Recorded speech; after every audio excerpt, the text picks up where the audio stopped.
Saya dosen tetap di Prodi PGSD Universitas Islam Al-Ihya Kuningan dengan NIDN 0422049601. Pada kesempatan ini, saya akan melaksanakan kegiatan penilaian diri dosen untuk unjuk kerja Tridharma Perguruan Tinggi atau bisa disebut dengan PDD UKT-PT pada bidang pendidikan atau pengajaran.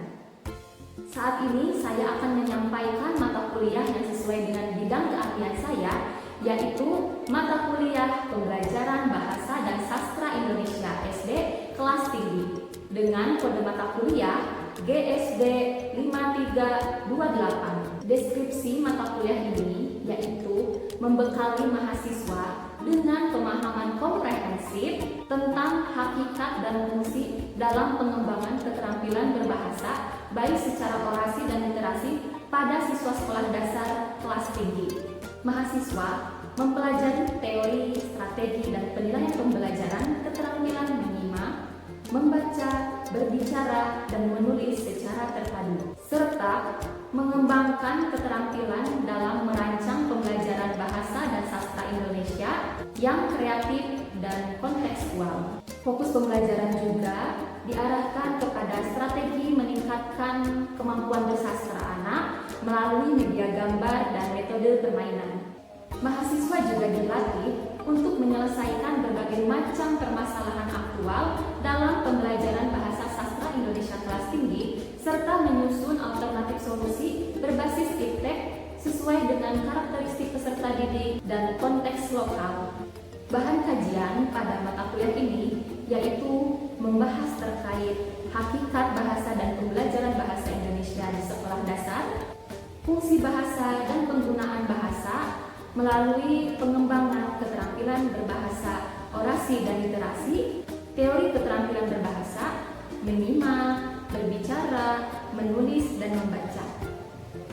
Adapun materi yang lainnya yaitu strategi dan penilaian keterampilan berbahasa, kemudian hakikat pembelajaran bahasa dan sastra, jenis-jenis sastra anak, strategi meningkatkan pembelajaran sastra anak, pemanfaatan media gambar dan metode permainan, perencanaan pembelajaran bahasa dan sastra melalui media pembelajaran dan model interaktif. Terakhir, analisis permasalahan pembelajaran bahasa dan sastra anak di sekolah dasar. Selanjutnya, untuk CPMK pada mata kuliah ini terdiri dari 4 CPMK. Yang pertama ada CPMK 1, CPMK 2, CPMK 3, dan CPMK 4. 3 komponen pada proses pembelajaran ini terdiri dari delivery, interaction, and assessment. Untuk model pembelajaran yang digunakan, saya menggunakan model pembelajaran team-based learning, case-based learning, dan project-based learning. Berikut adalah video proses pembelajaran mata kuliah Pembelajaran Bahasa dan Sastra Indonesia SD kelas tinggi.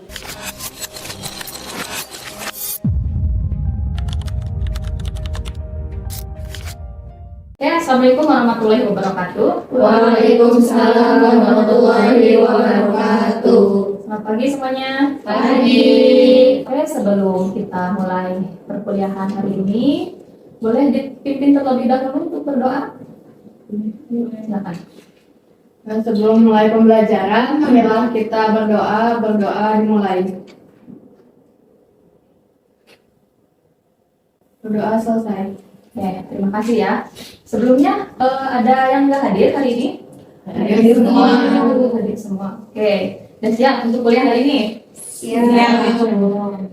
Materi pertemuan di minggu pertama sampai dengan minggu ke-7 ya, kita sudah membahas terkait materi pembelajaran bahasa Indonesia terkhusus pada keterampilan menyimak, berbicara, membaca, dan menulis. Nah, untuk pertemuan berikutnya sekarang masuk ke pertemuan 9 ya. Kita akan mempelajari terkait pembelajaran bahasa sastra Indonesia terkhusus di sekolah dasar. Jadi kita akan fokus mempelajari terkait materi sastra anak sekolah dasar. Nah, untuk tujuan pembelajaran hari ini diharapkan teman-teman mahasiswa itu mampu memahami. Yang pertama, memahami hakikat pembelajaran bahasa sastra. Yang kedua, memahami tujuan sastra anak. Yang ketiga, memahami karakteristik pembelajaran bahasa sastra anak. Saya akan memaparkan terkait poin-poin yang ada di sini, hakikat pembelajaran sastra, kemudian tujuan, karakteristik, dan jenis-jenis pembelajaran sastra. Nanti untuk strategi di pertemuan berikutnya. Oke, sebelumnya ada yang pernah tahu terkait sastra itu apa? Ada yang pernah dengar nggak? Sastra itu apa? Seni. Terus apa lagi? Hasil karya. Hasil karya. Apa lagi? Ayo, apa lagi kira-kira?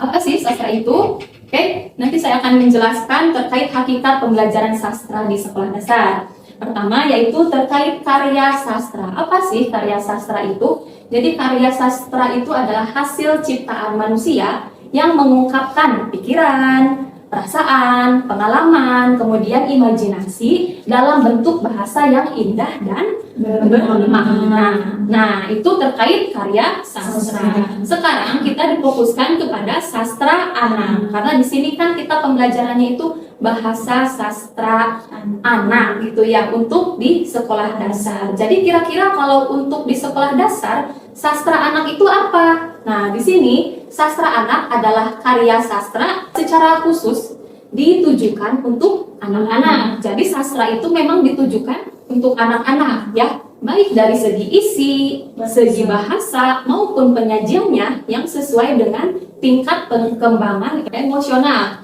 kemudian kognisinya dan juga bahasa anak. Jadi di sini itu difokuskan pada sastra anak itu ya, berarti isinya itu disesuaikan dengan tingkat emosi anaknya bagaimana, kemudian kognisinya bagaimana, dan yang terakhir dari bahasa anak. Jadi pasti isi sastra, kalau misalkan kita akan membuat sastra anak itu pasti isinya lebih sederhana karena kita harus menyesuaikan dengan bahasa anak-anak seperti itu. Nah, kalau secara keseluruhan tujuan umum dari pembelajaran sastra anak itu yaitu untuk menghibur. Tetapi kalau kita ingin lebih memperdalam lagi terkait tujuan pembelajaran sastra itu yaitu untuk apa saja? Yang pertama untuk membentuk karakter, kemudian untuk mendidik serta memperkaya wawasan dan imajinasi anak. Nah, nanti juga saya akan memaparkan nih beberapa tujuan dari pembelajaran sastra.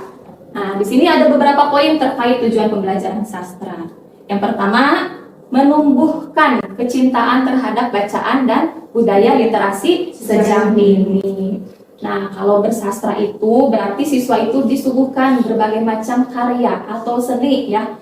Nah, di sana di dalam seni itu apa isinya? Bisa berupa seni secara tertulis. Nah, kalau tertulis berarti nanti karyanya seperti apa? Bisa juga secara lisan. Di sini tujuannya untuk apa? Yaitu untuk menumbuhkan budaya literasi.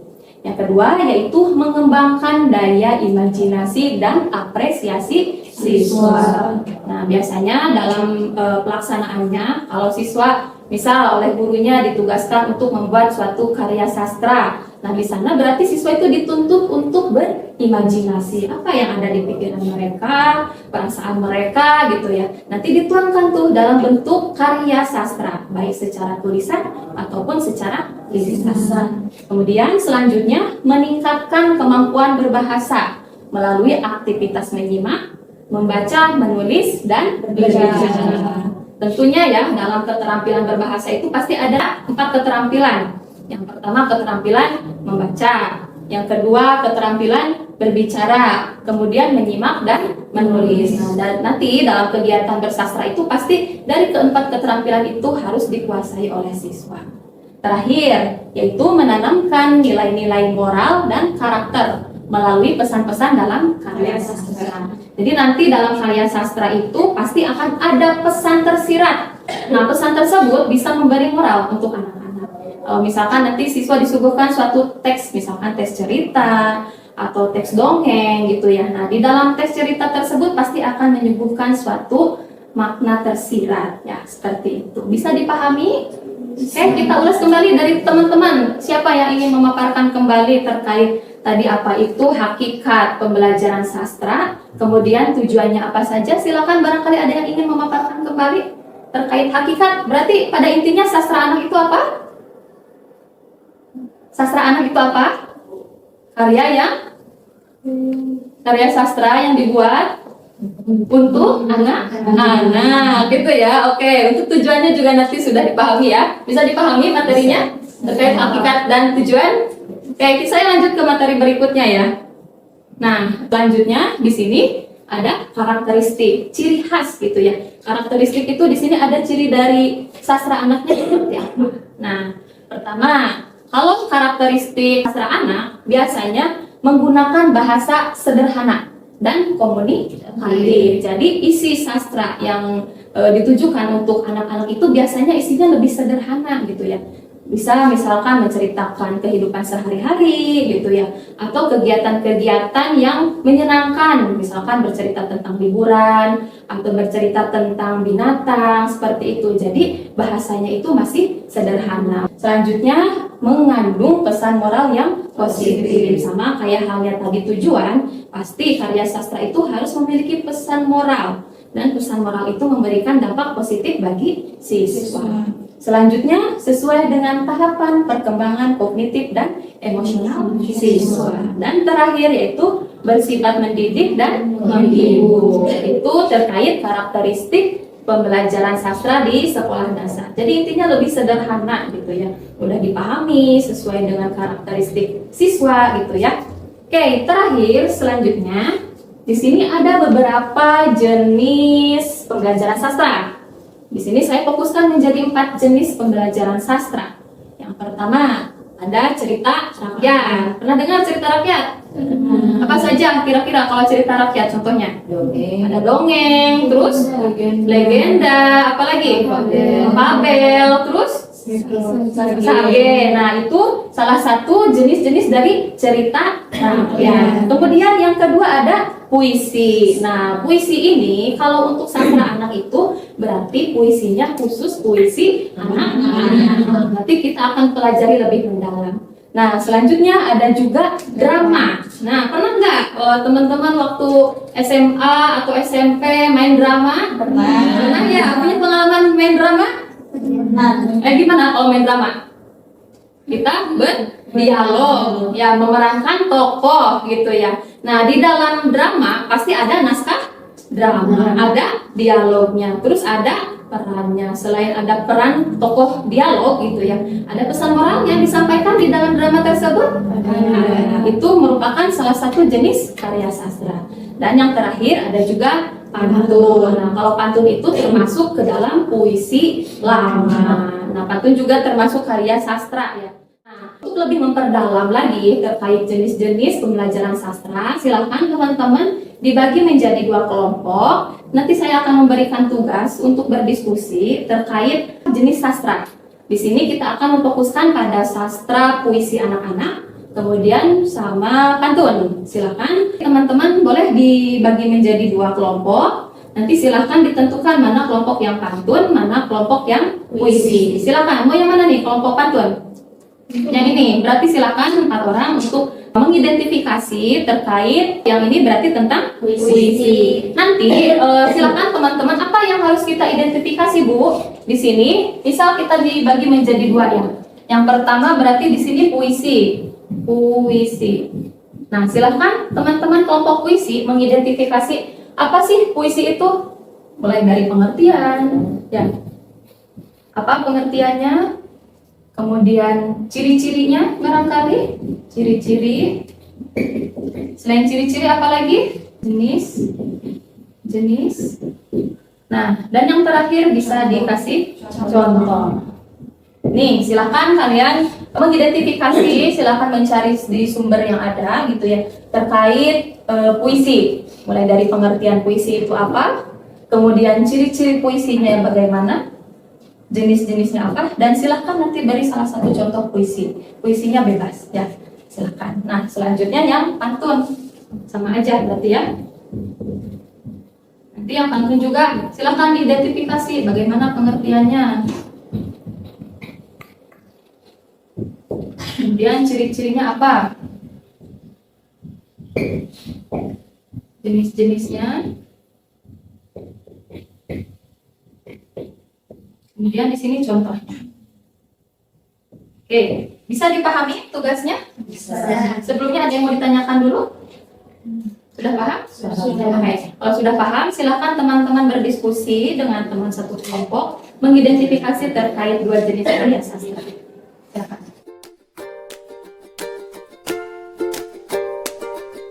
Kira-kira mau kelompok berapa dulu yang presentasi? Kelompok puisi dulu atau kelompok pantun dulu? Pantun. Masih Sud? Sweet.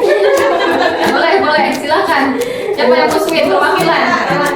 Ella sama Cindy, boleh. Silakan. Sudah ditentukan ya, tadi yang kalah berarti ya, yang kalah kelompok pantun. Silakan kelompok pantun untuk ke depan mempresentasikan hasil diskusi. Iya. Assalamualaikum warahmatullahi wabarakatuh. Waalaikumsalam warahmatullahi wabarakatuh. Kami dari kelompok pantun ingin menjelaskan tentang pengertian, ciri-ciri, jenis, dan contoh. Yang pertama ada pengertian yang akan dijelaskan oleh Yuli. Kepadanya kami silakan. Baik, pengertian pantun. Nah, pantun itu sebuah bentuk puisi lama yang terdiri atas 4 baris. Nah, 4 baris ini dengan rumusnya itu bersajak AB-AB. Kemudian pantun juga memiliki 2 bagian. Nah, yang satu bagiannya itu berupa sampiran, kemudian yang satu bagiannya lagi berupa isi. Nah, pantun juga berfungsi sebagai media untuk menyampaikan pesan, kemudian nasihat, hiburan, dan juga pendidikan secara tidak langsung dan menarik. Mungkin itu saja dari pengertian pantun. Saya lanjutkan ke yang lain. Baik, selanjutnya akan dibacakan tentang ciri-ciri oleh saya. Nah, ciri-ciri pantun itu sudah dijelaskan ulang kembali kan dari Yuli. Saya akan menjelaskan kembali tentang ciri-ciri pantun. Yang pertama itu terdiri dari 4 baris. Terus yang kedua itu tiap barisnya terdiri dari 8 sampai 12 suku kata. Yang ketiganya itu pola sajaknya itu AB. Dan yang keempatnya itu baris 1 dan 2 itu termasuk ke sampiran, baris 3 dan 4-nya itu termasuk ke isi. Nah, selanjutnya akan disampaikan oleh jenis-jenis pantun yang akan disampaikan oleh Kak Hisa. Baik, jenis pantun di sini dibagi menjadi 4. Yang pertama itu ada pantun anak-anak, yang kedua pantun nasihat, yang ketiga pantun penjelasan, yang keempat itu ada pantun adat atau agama. Nah, pantun anak-anak ini bahasanya itu sederhana dan menyenangkan. Pantun nasihat itu berisi pesan moral, etika, dan nilai karakter. Yang pantun jenaka itu mengandung humor atau bertujuan menghibur. Dan pantun yang keempat itu agama atau adat itu berisi ajaran moral, keagamaan atau nilai budaya. Sekian, dilanjut oleh Ella. Nah, selanjutnya contoh karya pantun. Nah, saya akan membacakan satu karya pantun, nanti sama yang lain jawab ya. Tebak itu pantun apa? Dan bilang cakep. Kakak pun membawa gergaji. Cakep. Pulang-pulang malah tersesat. Cakep. Punya teman lucu sekali, tertawa terus tak ingat tempat. Nah, Itu pantun namanya apa ya? pantun jenaka. Benar. Mungkin ada yang ingin ditanyakan? Silakan, barangkali ada yang ingin bertanya. Tadi kan sudah dipaparkan ya oleh teman-teman kelompok pantun. Ada pengertiannya, kemudian ciri-cirinya, jenis-jenisnya, kemudian tadi juga sudah dicontohkan contoh pantun itu. Ini berarti pantunnya pantun anak ya, gitu ya, disesuaikan dengan karakteristik anak. Silakan dari teman-teman yang lain, ada yang ingin bertanya tidak? Sudah cukup, mungkin tepuk tangan untuk kelompok pantun. Nah, ini presentasi dari kami. Ditutup. Assalamualaikum warahmatullahi wabarakatuh. Waalaikumsalam warahmatullahi wabarakatuh. Oke, terima kasih ya untuk kelompok pantun. Jadi sudah bisa dipahami semuanya ya. Apa sih pantun itu? Apa pantun itu? Sebuah karya sastra puisi lama. Ciri khasnya itu apa sih pantun puisi? Apa pantun itu? Dilihat di sini ada terdiri dari 4 baris. Nah, yang pertama untuk baris pertama apa? Ada sampiran. Baris kedua ada isi. Kemudian di jenis-jenisnya ada jenis pantun apa saja? Yang pertama ada pantun anak-anak. Nah, pantun anak-anak itu biasanya temanya seperti apa? Misal temanya tentang dunia anak, tentang permainan, sekolah, keluarga, dan alam. Ada juga pantun nasihat, berisi tentang pesan moral dan etika dan nilai karakter. Kemudian ada pantun jenaka, mengandung humor ya, tadi seperti yang dicontohkan oleh Ella. Yang terakhir ada pantun agama, itu berisi moral agama. Oke, selanjutnya silakan kelompok puisi. Assalamualaikum warahmatullahi wabarakatuh. Waalaikumsalam warahmatullahi wabarakatuh. Jadi kami dari kelompok puisi akan mengidentifikasi hasil diskusi kami.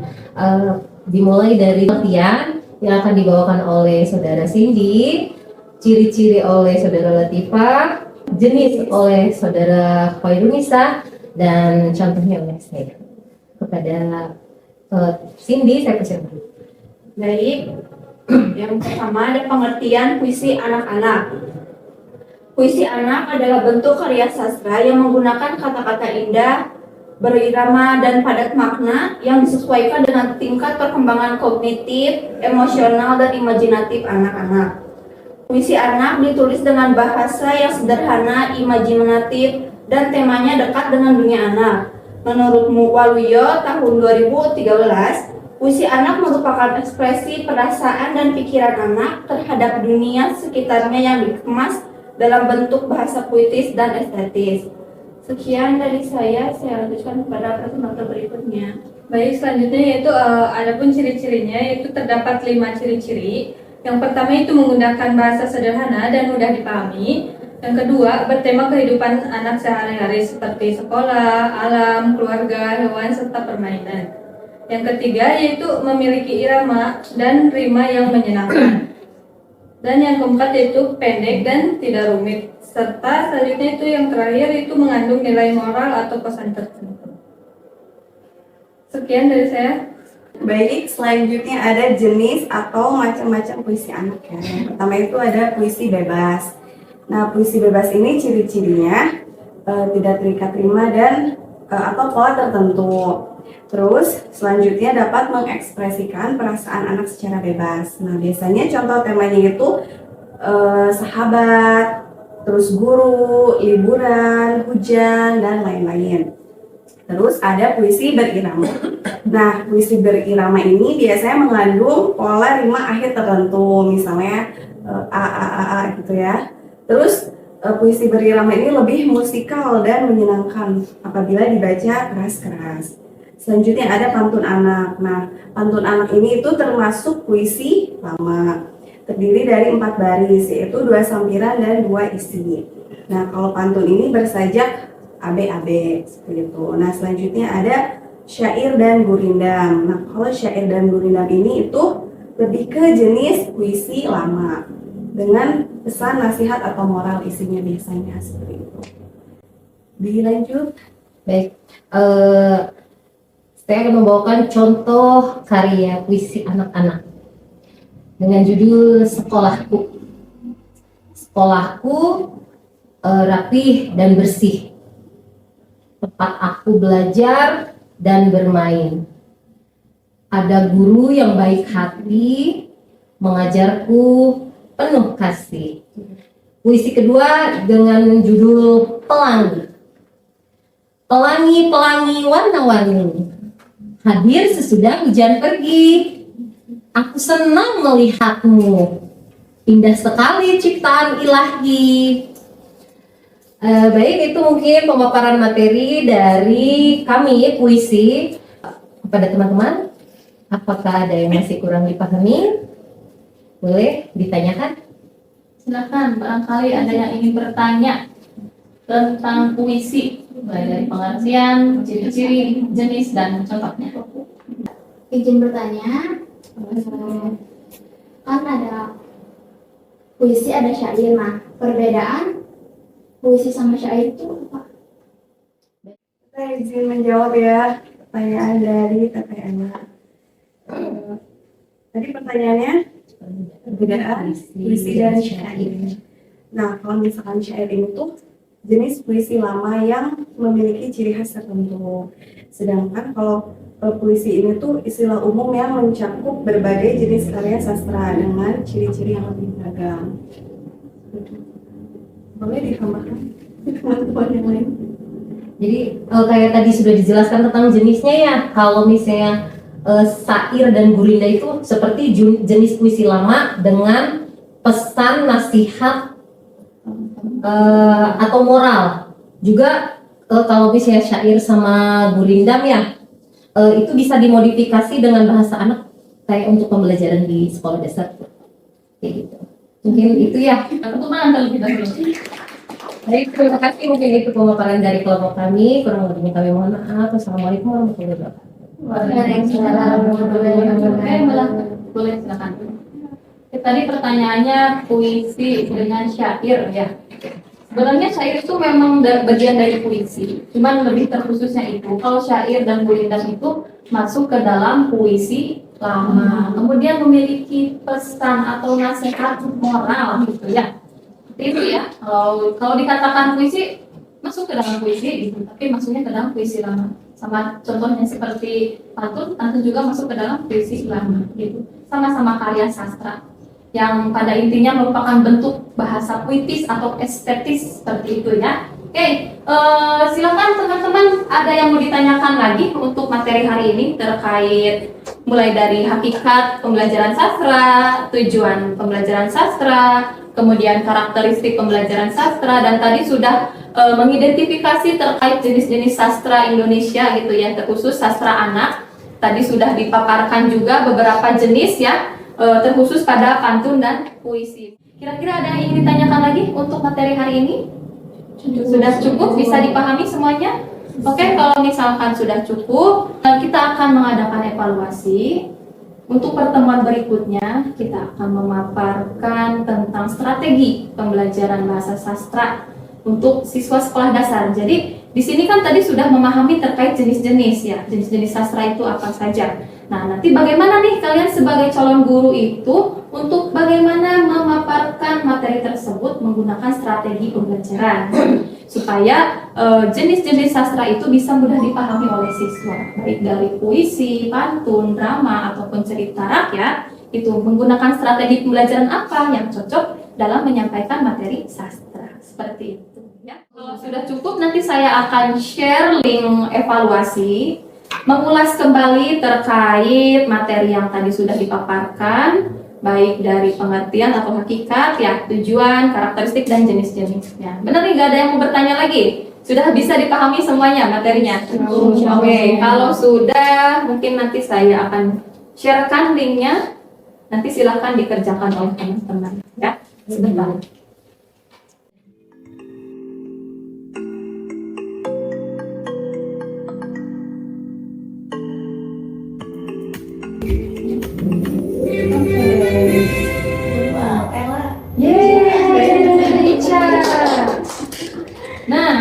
Sudah diisi semuanya? Sudah. Nah, ini hasil evaluasinya sudah langsung muncul ya. Siapa saja yang menjadi peringkat pertama, berarti tercepat dan tertepat ya. Selamat untuk Ica ya. Yang kedua Neti dan yang ketiga Yuli. Baik, untuk pertemuan hari ini sudah selesai. Untuk pertemuan berikutnya kita akan membahas materi terkait strategi pembelajaran sastranya ya. Bagaimana kita sebagai guru menggunakan strategi pembelajaran untuk menyampaikan materi sastra untuk siswa sekolah dasar. Nah, silakan nanti teman-teman saya kasih tugas untuk menganalisis kira-kira strategi apa saja yang cocok dan tepat ya untuk digunakan dalam memaparkan materi sastra anak. Bisa dipahami untuk tugasnya? Bisa. Oke, nah untuk pertemuan hari ini dicukupkan, kita bacakan hamdalah bersama-sama. Alhamdulillahirrahmanirrahim. Baik, terima kasih untuk pertemuan hari ini dicukupkan. Kurang lebihnya mohon maaf. Billahi taufiq wal hidayah. Wassalamualaikum warahmatullahi wabarakatuh. Waalaikumsalam warahmatullahi wabarakatuh. Oke, sebelumnya boleh ditutup dulu dengan doa. Baik, sebelum pulang, marilah kita berdoa dimulai. Doa selesai. Ya, terima kasih. Perkuliahannya selesai. Sampai ketemu lagi di pertemuan berikutnya.